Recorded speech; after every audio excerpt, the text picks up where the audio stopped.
नमस्कार, दिन भर की खबरों के विश्लेषण सुनिए सच में आपका स्वागत है। मैं हूं मुकेश कुमार।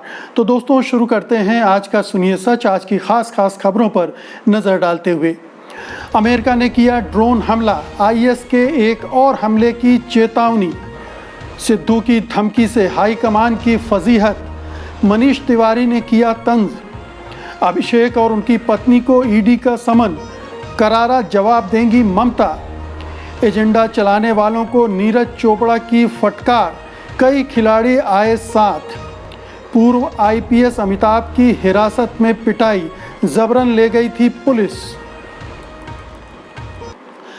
खास खबरों पर नजर डालने के बाद अब वक्त है आज की बड़ी खबरों के विस्तार से विश्लेषण का। इसलिए सबसे पहले लेते हैं आज की सबसे अहम खबर।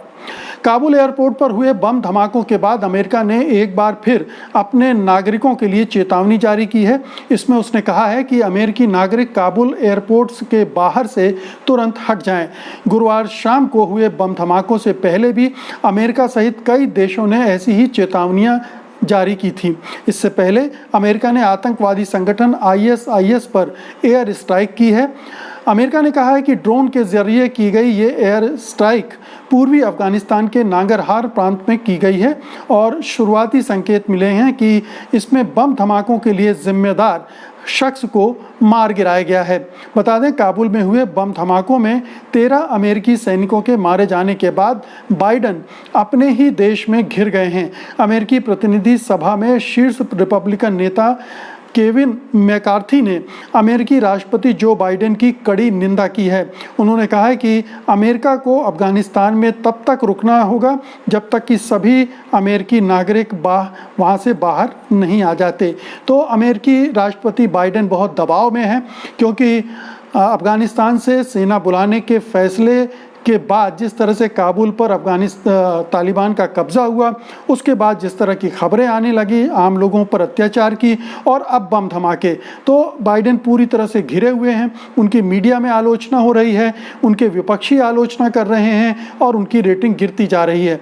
ऐसे में उन्होंने ड्रोन स्ट्राइक के ज़रिए अपनी रेटिंग को संभालने की कोशिश की है, एक संदेश देने की कोशिश की है कि वो अमेरिकी नागरिकों की हत्या का बदला लेंगे। उनकी सरकार का दावा है कि हमलावर मारे गए हैं। अभी इसकी पुष्टि नहीं हुई है, लेकिन और हमलों की आशंका भी अमेरिका ने जताई है। तो एक विचित्र सी स्थिति निर्मित हो गई है कि अमेरिका को अब आईएस के हमले झेलने पड़ रहे हैं और उसका मुकाबला करने के लिए, उसको जवाब देने के लिए एक बार फिर उसे अफगानिस्तान पर स्ट्राइक करने पड़ रहे हैं, हमले करने पड़ रहे हैं। और आगे चलकर ये हमलों की संख्या बढ़ भी सकती है, क्योंकि आईएस मानने वाला नहीं है। आईएस तालिबान के भी खिलाफ है और अमेरिका के खिलाफ तो है ही। तो ऐसी स्थिति में बाइडेन के सामने एक कड़ी चुनौती है कि वो अपने नागरिकों को सुरक्षित अफगानिस्तान से कैसे बाहर कर पाते हैं, क्योंकि घरेलू राजनीति का ज़बरदस्त दबाव उन पर आ गया है। अगली खबर लेते हैं। कांग्रेस के प्रदेश प्रभारी हरीश रावत ने शनिवार को कांग्रेस के पूर्व अध्यक्ष से मुलाकात के बाद पत्रकारों से कहा है कि वो 2-3 दिन के अंदर पंजाब जाएंगे और वहां जाकर पार्टी के नेताओं से मुलाकात करेंगे। मालूम हो कि पंजाब कांग्रेस के नए अध्यक्ष नवजोत सिंह सिद्धू के बयानों से हाईकमान धर्म संकट में आ गया है। सिद्धू ने सीधे धमकी दी है कि अगर उन्हें फैसले लेने नहीं दिया गया तो वे ईंट से ईंट बजा देंगे। सिद्धू ने उधर आज पंजाब से कांग्रेस सांसद मनीष तिवारी ने सिद्धू का एक वीडियो ट्वीट करते हुए उन पर हमला बोला है, बल्कि हाईकमान पर हमला बोला है। तिवारी ने कहा है कि हम आह भी भरते हैं तो हो जाते हैं बदनाम, वो कत्ल भी करते हैं तो चर्चा नहीं होता।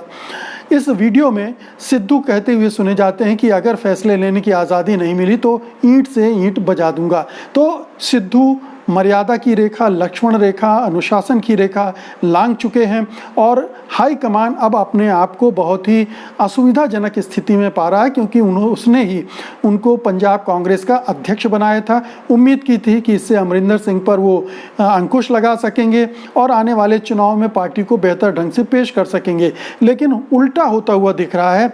और अब इस तरह की चर्चाएं, खबरें आ रही हैं कि पंजाब में कांग्रेस हार भी सकती है अपने इस अंतर्कलह के कारण। हरीश रावत को इसीलिए अब फिर पंजाब जाना पड़ रहा है। हालांकि हरीश रावत चाहते हैं कि उन्हें पंजाब के प्रभार से मुक्त कर दिया जाए, क्योंकि पंजाब में जिस तरह की राजनीति सिद्धू कर रहे हैं वो उसमें जो भी प्रभारी होगा उसके लिए मुसीबतें बनी रहेंगी। लेकिन मुख्य रूप से कटघरे में तो आला कमान है जिसने नवजोत सिंह सिद्धू को प्रदेश का अध्यक्ष बनाने का फैसला किया था और उस पर नियंत्रण नहीं रखा, और सिद्धू लगातार ऐसी बकवास करते रहे, अनाप शनाप टिप्पणियां करते रहते हैं, जो अमरिंदर सिंह पर भी नाजायज रूप से हमले होते हैं और सरकार को भी कटघरे में खड़ा करते हैं।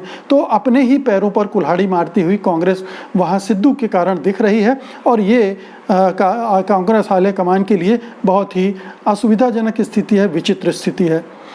अगली खबर लेते हैं। जांच एजेंसी ईडी की ओर से भतीजे ममता बनर्जी के भतीजे अभिषेक बनर्जी और उनकी पत्नी रुजिरा नरूला बनर्जी को समन भेजे जाने पर पश्चिम बंगाल की मुख्यमंत्री ममता बनर्जी बीजेपी पर भड़क गई हैं। ममता ने कहा कि बीजेपी केंद्रीय एजेंसियों को हमारे खिलाफ इस्तेमाल कर रही है। ईडी ने दोनों को कोयला घोटाले से जुड़े मनी लॉन्ड्रिंग मामले में समन भेजा है। डायमंड हार्बर सीट से सांसद अभिषेक बनर्जी से 6 सितंबर को ईडी के दिल्ली स्थित दफ्तर में पेश होने के लिए कहा गया है, जबकि उनकी पत्नी को 1 सितंबर को बुलाया गया है। उनके वकील संजय बासु से भी कहा गया है कि वे 3 सितंबर को एजेंसी के सामने पेश हों। ममता ने कहा, आपने हमारे खिलाफ ईडी को क्यों छोड़ दिया है?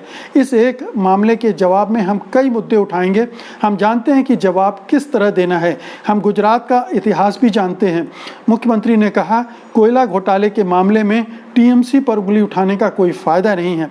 उन बीजेपी नेताओं के बारे में क्या कहेंगे जिन्होंने बंगाल के आसनसोल इलाके की कोयले की बेल्ट को लूट लिया है?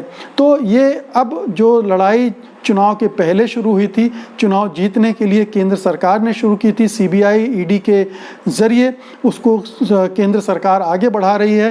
राज्य सरकार को ममता बनर्जी को दबाव में बनाए रखने की कोशिश है, उनके अभिषेक बनर्जी को परेशान करने की कोशिश है, और जवाब में ममता बनर्जी भी कुछ कम नहीं है। वो भी अब बीजेपी नेताओं को इसी तरह के मामलों में फंसाती जा रही हैं। तो एक दोनों के बीच ज़बरदस्त जंग छिड़ी हुई है। इस जंग में कौन जीतेगा ये तो आने वाले वक्त में ही पता चलेगा, लेकिन ये बहुत ही घटिया किस्म की जंग है जिसमें राज्य सरकार को एक तरह से परेशान करने की नीयत है और राज्य सरकार को काम करने से रोकने की भी नीयत है।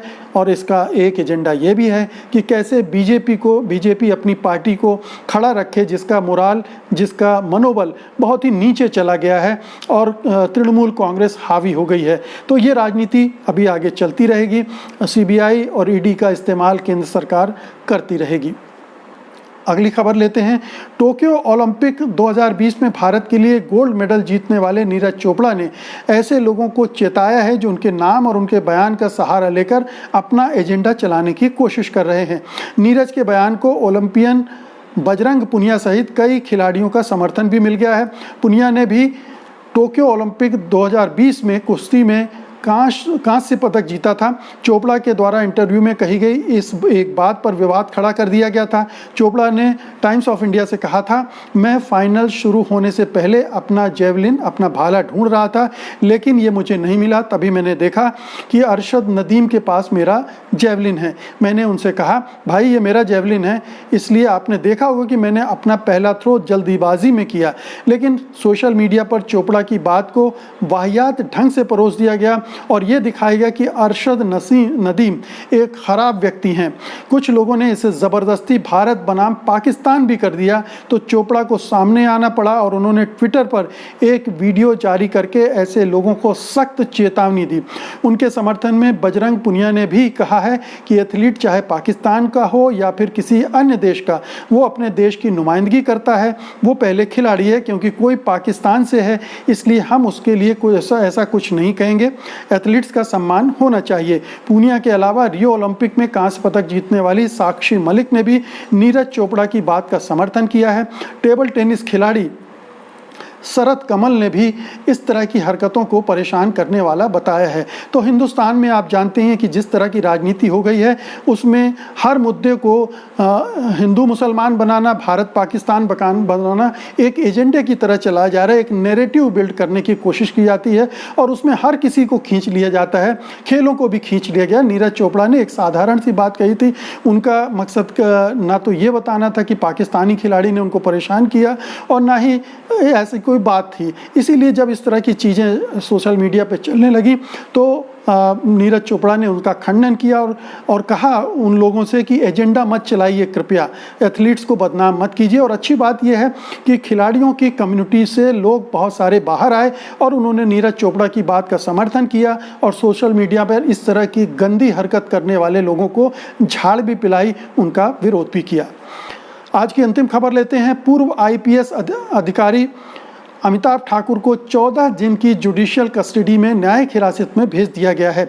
उत्तर प्रदेश पुलिस ने पूर्व आईपीएस अफसर अमिताभ ठाकुर को उनके घर से जिस तरीके से उठाया था उसे पुलिसिया जुल्म ही कहा जाना चाहिए। पुलिस के द्वारा अमिताभ को जबरन गाड़ी में डालकर ले जाए जाने का वीडियो सोशल मीडिया पर जोरदार ढंग से वायरल हुआ है और इसके लिए पुलिस के साथ ही योगी सरकार की भी जमकर आलोचना की जा रही है।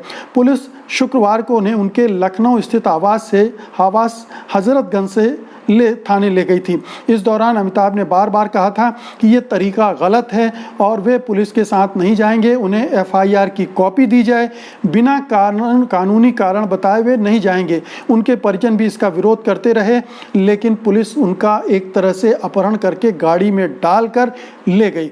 बता दें, सुप्रीम कोर्ट के बाहर अपने साथी समेत आत्मदाह करने वाली एक रेप पीड़िता को आत्महत्या के लिए उकसाने और आपराधिक साजिश रचने समेत कई अन्य धाराओं में अमिताभ ठाकुर और बसपा सांसद अतुल राय के खिलाफ हजरतगंज कोतवाली में एफआईआर दर्ज की गई है। उसी मामले में अमिताभ ठाकुर को गिरफ्तार किया गया था। कहा जा रहा है कि पूर्व आईपीएस के साथ पुलिस कस्टडी में मारपीट की गई है, उनको प्रताड़ित किया गया है। तो ये बहुत ही घटिया किस्म की राजनीति और घटिया किस्म की हरकत है उत्तर प्रदेश सरकार और उत्तर प्रदेश पुलिस की। अमिताभ ठाकुर ने घोषणा की थी कि आने वाले चुनाव में वो गोरखपुर से योगी आदित्यनाथ के खिलाफ चुनाव लड़ेंगे और उसके बाद फिर ये इस तरह की एफआईआर दर्ज होती है, उनको गिरफ्तारी होती है, ज़बरदस्ती गिरफ्तारी होती है। उन्हें न वारंट दिखाया जाता है, न एफआईआर की कॉपी दिखाई जाती है और उन्हें उठाकर पुलिस ले जाती है, एक तरह के किडनैपिंग जैसी। तो ये बड़ी ही घटिया किस्म की जो प्रशासन व्यवस्था उत्तर प्रदेश की है, जिसमें सीधे सीधे बदले लेने की कार्रवाई, परेशान करने की कार्रवाई, प्रताड़ित करने की कार्रवाई और जो भी विरोध करता है, जो भी क्रिटिसाइज़ करता है सरकार को, उस पर निशाना साधने की हरकत योगी सरकार की इस वाली घटना में भी नज़र आती है। फंसाने की साजिश है। आप ये पूरा गुजरात मॉडल है। आप तो जानते ही हैं कि गुजरात में किस तरह से आईपीएस अधिकारी को फर्जी मामलों में फंसाया गया, उनको जेल में रखा जा रहा है वर्षों से और उनकी सुनवाई भी सुप्रीम कोर्ट में नहीं हो रही है। तो ये पूरे हिंदुस्तान में ये कहानी बार बार अलग अलग जगहों पर वहाँ दोहराई जा रही है, जहाँ बीजेपी का शासन है, जहाँ बीजेपी का वश चल रहा है और केंद्र सरकार की इसमें खुली छूट, खुली मिलीभगत साफ दिख रही है। तो दोस्तों, कुल मिलाकर ये थी आज की खबरें और उनका विश्लेषण। उम्मीद है कि आप इस वीडियो को लाइक करेंगे और बड़े पैमाने पर शेयर भी करेंगे। अब मुझे अनुमति दीजिए, मैं फिर सोमवार को हाजिर होऊंगा उस दिन की खास खबरों के साथ, उनके विश्लेषण के लिए। तब तक के लिए नमस्कार, जय हिंद। सत्य हिंदी का ऐप डाउनलोड करें गूगल प्ले स्टोर पर।